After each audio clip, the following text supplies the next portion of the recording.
There's so many ways to make money without creating value. Our grandparents would have no trouble calling this behavior corruption. They understood.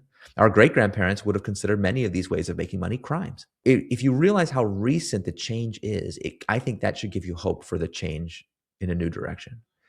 The idea is that a corporation is not a beautiful living organism with a purpose and a mission, but rather merely a financial instrument, a series of contracts designed only to enrich shareholders. And if you read the literature on it, they're very clear that it is only permissible for a corporation to consider externalities, meaning your health and being, insofar as it benefits their shareholders, which is the legal doctrine and the governance theory that has allowed corporations to spend unlimited amounts of money getting the rules and regulations changed so that it is economically valuable for them to betray you. And then they can say, sorry, we have no choice. It's our fiduciary duty to shareholders. It absolves everybody of accountability while they set our whole economy on fire. The key court cases that established it date from the 1980s.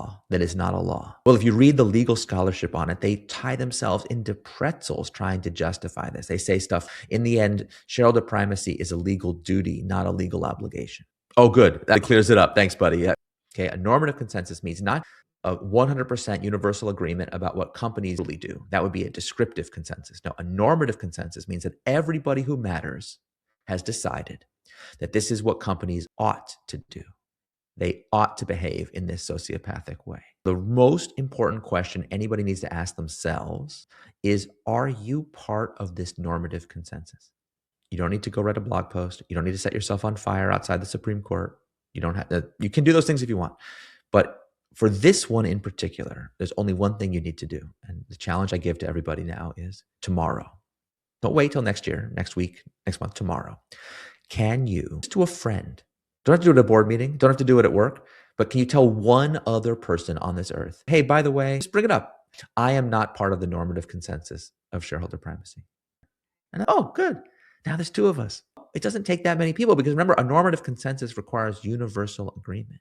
Once the normative consensus is punctured, it has no legitimacy anymore. And it's a paper tiger. It has no democratic legitimacy. It's an idea whose time is utterly past, has caused, it has engineered its own intellectual collapse. So what we should be spending our time on now is not getting rid of it, but also starting to commit ourselves to what comes next. What would mission primacy look like? And let's get working on that.